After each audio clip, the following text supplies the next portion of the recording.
लड़की ठीक नहीं है, उसे डिवोर्स देके घर से बाहर निकालो।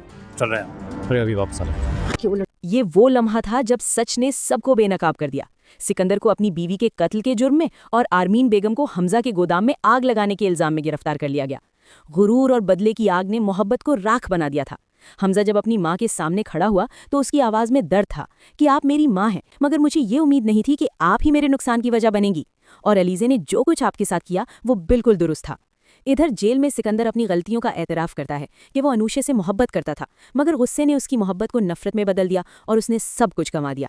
जिस पर हमजा बस यही कहता है कि तुम इसी अंजाम के हकदार हो।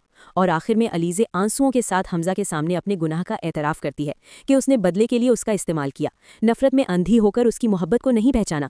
और अगरचे वो माफ़ी के काबिल नहीं, मगर फिर भी उम्मीद रखती है कि शायद मोहब्बत नफरत पर भारी पड़ जाए। ड्रामा मोहरा की अगली किस्त एक बड़ा धमाका करने वाली है। नाजरीन, कहानी यहाँ एक खतरनाक मोड़ लेने वाली है, क्योंकि आने वाली किस्त में सिकंदर अलीजे को रंगे हाथों पकड़ने वाला है। किस्त की शोमात में आप देखेंगे कि अलीजे दाइम के बेड के पास बैठी बेहद परेशान है। दाइम को अभी तक होश नहीं आया और अब ये बात पूरी तरह से वाज़ेह हो चुकी है कि दाइम ने जो कुछ भी किया उसके पीछे असल दिमाग अलीजे का ही था। दाइम खुदकुशी करने वाला था, लेकिन अलीजे ने उस लम्हे को अपने प्लान के लिए इस्तेमाल किया। और हैरत की बात यह है कि दाइम ने अब तक निम्रा को तलाक भी नहीं दी। इसके बाद मंजर बदलेगा। अलीजे और हमजा निम्रा को घर वापस लाते हैं और अलीजे उसे तसल्ली देती है कि दाइम ठीक हो जाएगा। मगर जैसे ही अलीजे नीचे आती है तो वो आरमीन और फरीद साहब के सामने एक बड़ा इल्ज़ाम रखती है। ये सब सिकंदर और आरीशे की वजह से हुआ। ना वो अनूशे की जिंदगी बर्बाद करता, ना आज ये सब निम्रा के साथ होता। इसी दौरान सिकंदर भी वहां पहुंच जाता है। उसे शक हो चुका है कि दाइम ने सब कुछ अकेले नहीं किया, उसके साथ कोई जरूर मिला हुआ है। और उसे ये भी पता है कि अनूशे की सिर्फ एक बहन थी। सिकंदर तंजे अंदाज में अलीजे से कहता है, तुम्हें तो बड़ा पता है, इस लड़के की हर बात पर बड़ा यकीन है तुम्हें।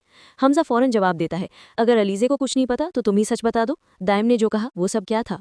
और हमेशा की तरह सिकंदर फिर झूठ का सहारा लेता है कि दाइम बस अपनी जान बचाने के लिए कहानियां बना रहा है। फरीद साहब टूट जाते हैं और आरमीन से कहते हैं, ये सब सिकंदर की वजह से हुआ। मैं कभी सोच भी नहीं सकता था कि वो इतनी पस्ती में जा सकता है। लेकिन असल झटका तब लगता है जब सिकंदर अलीजे को चुपके से घर से निकलता देखकर उसका पीछा करता है। अलीजे सीधी कब्रिस्तान जाती है, अपनी माँ और अनूशे के कब्र पर रो रही होती है। चंद लम्हों बाद सिकंदर भी वहां पहुंच जाता है और पहली बार उसे अलीजे का दर्द नजर आता है। वो पूछता है, अलीजे आज तो सच बता दो, इन दो कब्रों से तुम्हारा क्या रिश्ता है?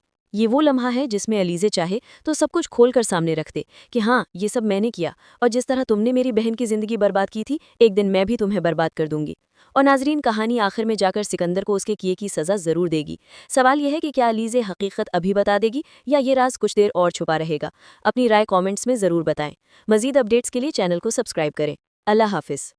पुलिस को लगता है कि जिसके कहने पर ये सब कुछ हुआ उसे भी पकड़ना चाहिए। वो तुम्हारे साथ शॉपिंग पर गई थी ना? हाँ गई थी, लेकिन जल्दी वापस आ गई। कह रही थी कि तबीयत ठीक नहीं और चक्कर आ रहे हैं। इन दोनों को अपने किए गुनाहों की माफी मांगनी चाहिए, खासतौर पर उस गुनाह की जिसकी वजह से आज हमारी जिंदगी इतनी उलझी हुई है। हमने अनुषा के साथ बहुत ज्यादती की, इसीलिए सब कुछ हमारे साथ हो रहा है।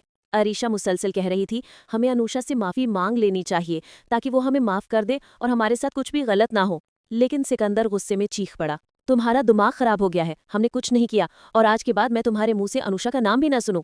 और वो वहां से चला गया, ये जाने बगैर कि अरीशा बिल्कुल सही कह रही थी। असल हकीकत ये थी कि हमजा के गोदाम में आग किसी और ने नहीं बल्कि सिकंदर ने लगवाई थी।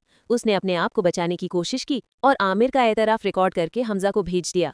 लेकिन पुलिस अपनी तफ्तीश में सच्चाई सामने ले आ रही थी। दूसरी तरफ अरमीन बेगम की जिद और अपनी बेटी पर जबरदस्ती करने की कोशिश ने नम्रा को मजबूर कर दिया कि वो अपनी मर्जी से दायाम के पास जाकर शादी कर ले। दायाम ने अपना घर खूबसूरती से सजा रखा था और नम्रा हैरान रह गई।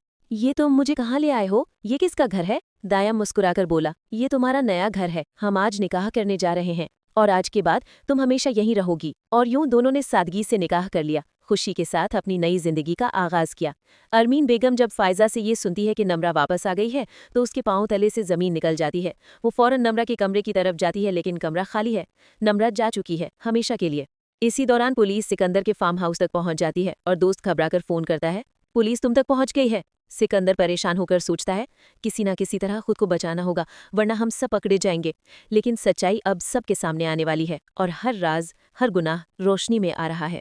निम्रा की आंख खुलती है तो खुद को एक अजनबी मगर खूबसूरत घर में पाती है। सामने दाइम खड़ा मुस्कुराता हुआ, निम्रा, ये वही जगह है जहां आज हमारा निकाह हुआ है। अब तुम मेरी बीवी हो और ये तुम्हारा घर। निम्रा हैरान, परेशान, मगर दाइम की आवाज़ में ऐसा यकीन कि वो खामोश हो जाती है। उधर शहर के दूसरे कोने में पुलिस गोदाम में लगी आग की तफ्तीश में लगी हुई है। अब शक घर के ही किसी फर्द पर जा चुका है, जिसके कहने पर आग लगवाई गई थी। घर में सन्नाटा है। सिकंदर बार बार फ़ोन चेक कर रहा है। अभी तक थाने से वापसी नहीं हुई, न जाने पुलिस क्या कर रही होगी। सबके चेहरों पर घबराहट, क्योंकि सब जानते हैं अनुषा के साथ उन्होंने बहुत ज्यादती की थी। वो बीमार थी, चक्कर आ रहे थे, मगर किसी ने उसकी बात नहीं सुनी। और इस सब हंगामे में अरमीन बेगम के तो हाथ पांव फूले हुए हैं। निम्रा शॉपिंग का बहाना बनाकर घर से निकली थी, मगर किसी ने नहीं जाना था कि वो सीधे दाइम के पास जाएगी और चुपके से निकाह कर लेगी। अब दाइम उसे घर दिखाता है, खूबसूरती से सजा हुआ। हर कमरा निम्रा के नाम किया गया। निम्रा की आवाज़ हल्की सी लरसती है। दाइम, तुम मुझे कहाँ ले आए हो? दाइम आहिस्ता से कहता है, जहाँ तुम्हें होना चाहिए था, मेरे पास, मेरे घर में।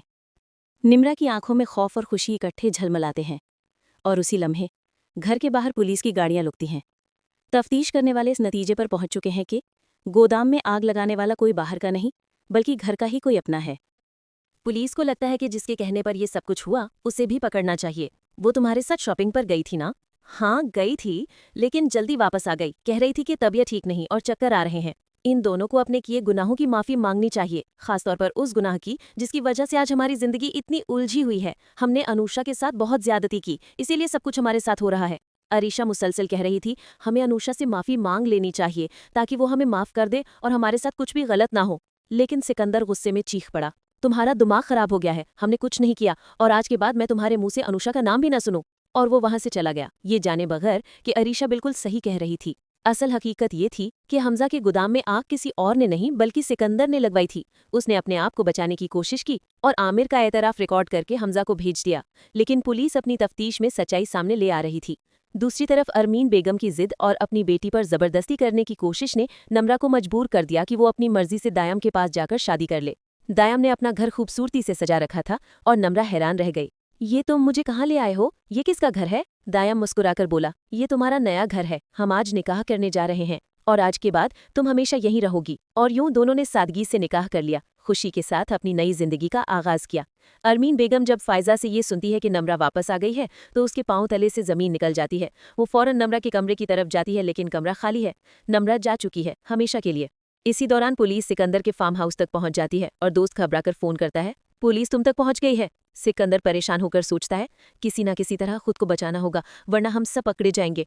लेकिन सच्चाई अब सबके सामने आने वाली है और हर राज, हर गुनाह रोशनी में आ रहा है। कहानी कुछ यूं आगे बढ़ती है कि निम्रा अपनी जिद पर आज भी उतनी ही कायम है। वो साफ साफ अपने वालिद से कह देती है कि मैंने आप ही से सीखा है कि बिजनेस में कोई रिश्ता नहीं होता, तो सुनिए, मैं भी दायम के अलावा किसी से शादी नहीं करूंगी। उधर हमजा अपनी जिंदगी के सबसे बड़े क्राइसिस में फंसा हुआ है। पैसे का बंदोबस्त कहीं से नहीं हो रहा और वक्त तो जैसे सबके खिलाफ खड़ा है। लेकिन असल तूफान निम्रा के घर में उठने वाला था।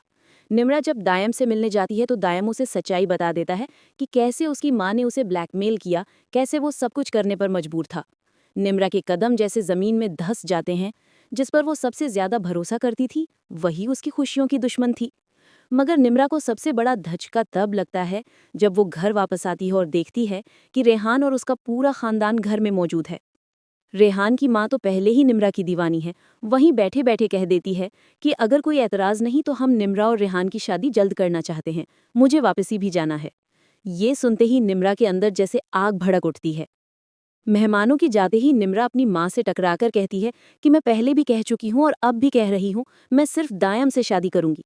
लेकिन उसकी माँ, वो तो जैसे फैसला कर चुकी थी, सख्त लहजे में कहती है, तुम वही करोगी जो मैं कहूंगी। अगले महीने की 6 तारीख को तुम्हारी शादी रेहान से होगी, बस। निम्रा की आंखों में खौफ, दर्द और बगावत एक साथ नजर आते हैं। वो सोचती है कि चाहे जान चली जाए वो रेहान से शादी नहीं करेगी। उधर दूसरी तरफ हमजा की मुश्किलें बढ़ रही हैं।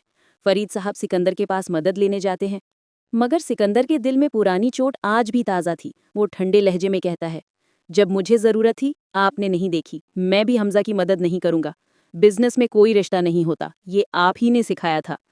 कहानी का माहौल पहले ही कशीदा था और इसी दौरान अलीशा को मौका मिल जाता है कि वो अलीज़े के जख्मों पर नमक छिड़के। वो तंजिया अंदाज में कहती है, अफसोस है तुम्हारे बच्चे के जाने पर, और खुशी भी है। अलीज़े के सब्र का पैमाना लबरेज हो जाता है। वो गुस्से से जवाब देती है, माँ का दर्द माँ ही समझ सकती है, और तुम कभी माँ बनी ही नहीं। अलीशा भड़क जाती है, लेकिन अलीज़े का लहजा अब मजबूत था। मुझे धमकियां नहीं लगती, और अब देखती जाओ मैं तुम्हारे साथ क्या करती हूँ। दोस्तों, आज के एपिसोड में सचमुच कहानी ने जबरदस्त टर्न ले लिया है। सबसे पहले दमन का मामला देखें। घर में हालात खराब हैं, एफआईआर भी कट चुकी है और पुलिस तफ्तीश कर रही है। इसीलिए साफ फैसला हो गया कि दमन इस वक्त घर नहीं आएगा। जब हालात बेहतर होंगे तभी वापसी होगी। इधर दूसरी तरफ आग लगने की खबर ने सबके होश उड़ा दिए। सिकंदर के गोदाम में जो आग लगी वो कोई आम आग नहीं थी। नुकसान बहुत बड़ा हो चुका है। हमजा भी परेशान है और फरीद साहब भी। अब आते हैं अरीशा और सिकंदर की कहानी पर। सिकंदर फिर से अरीशा को मनाने की कोशिश कर रहा है, लेकिन इस बार अरीशा का स्टांस पक्का है। वो साफ कहती है कि अब गुजारा मुमकिन नहीं, और जब उसकी माँ पूरी बात सुन लेती है तो वो भी अरीशा को सख्ती से मना कर देती है कि सिकंदर के साथ कहीं नहीं जाना। कल जब सिकंदर अरीशा को लेने आता है तो एक बार फिर उसकी ईगो को बड़ा धचका लगता है। अरीशा और उसकी माँ दोनों से अच्छी खासी बेइज्जती के बाद वापस भेज देते हैं। इसी दौरान निम्रा के घर में खुशी की फिजा है। वो समझ रही है कि घर वाले उसके रिश्ते पर राजी हो गए हैं, मगर उसे अंदाजा भी नहीं कि उसकी माँ अरमीन बेगम अभी पीछे नहीं हटी। वो तो फैक्ट्री में लगने वाली आग के पीछे भी वही है। अरमीन बेगम ने सोच समझकर हमजा और फरीद को घर से बाहर निकलवाया ताकि दायम के रिश्ते की बात रुक जाए, मगर जिस आग को वो हल्का समझ रही थी वो बहुत बड़ी तबाही बन गई।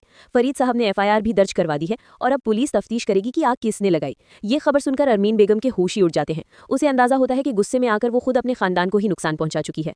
आखिर में हमजा अलीजे को फोन करके सारा सच बता देता है कि आग ने घर की पूरी बुनियादें हिला दी हैं।